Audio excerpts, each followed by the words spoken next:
Visakha mayor అంటే నగర ప్రథమ పౌరుడు, కానీ ఆయనకు కమిషనర్ కీలకమైన సమాచారం ఇవ్వడం లేదు అన్న నెపంతో ఇద్దరి మధ్య విభేదాలు భగ్గుమంటున్నాయని ప్రచారంలో ఉంది.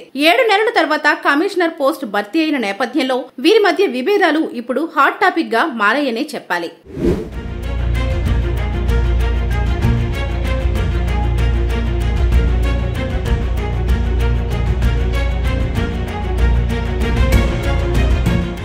కమిషనర్ కేతన్ గార్గ్ మీద ఇటు మేయర్ అటు కార్పొరేటర్లు గుర్రుగా ఉన్నారని పలువురు అంటున్నారు. కమిషనర్ కోసం వెళితే గంటల తరబడి వెయిట్ చేయిస్తున్నారని కార్పొరేటర్లు ఆందోళన చెందుతున్నారు. దీంతో వారు మేయర్ పేలా శ్రీనివాసరావు వద్ద తమ గోడు వెళ్లబుచ్చుకున్నారు. ప్రజల సమస్యలు చెప్పడానికి వచ్చే కార్పొరేటర్లకు కమిషనర్ ప్రాధాన్యత ఇవ్వకపోవడం పెద్ద దుమారమే రేపుతోంది. దీంతో కమిషనర్ జోన్ల వారీగా సమావేశాల కోసం షెడ్యూల్ విడుదల చేశారు.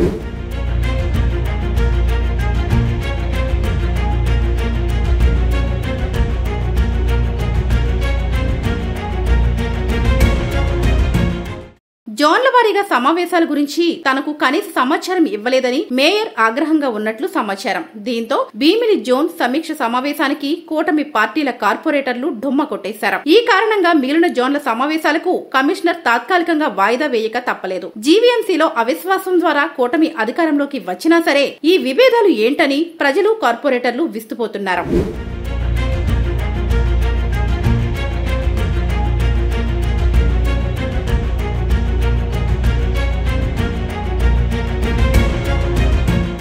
ఈ విభేదాల కారణంగా ప్రజల సమస్యలు పరిష్కారం కావడం లేదని ఆందోళన వ్యక్తమవుతోంది. మేయర్ కమిషనర్ మధ్య విభేదాలు విశాఖ స్మార్ట్ సిటీగా అభివృద్ధి సాధించడానికి స్పీడ్ బ్రేకర్ అవుతున్నాయనే చెప్పాలి. ఇప్పటికే స్వచ్ఛ భారత్ పోటీలలో విశాఖ ర్యాంక్ 4 నుంచి 9కి పడిపోవడం తెలిసిందే. అలాగే డంపింగ్ యార్డ్ బదులుగా చేపల చెరువులలో కోడి వ్యర్థాలు తరలిస్తూ పట్టుబడిన 30 వాహనాల మీద కేసు నమోదు విషయంలో కూడా వీరిద్దరి మధ్య విభేదాలు భగ్గుమన్నాయని సమాచారం. సోమవారం జరిగే గ్రీవెన్స్ కి ఏవో కారణాల చేత కీలకమైన వీరిద్దరూ సైతం హాజరు కాకపోవడం చర్చనీయాంశమయ్యింది. కమిషనర్ మేయర్ కలిపి డిస్కస్ చేసుకోవాలి.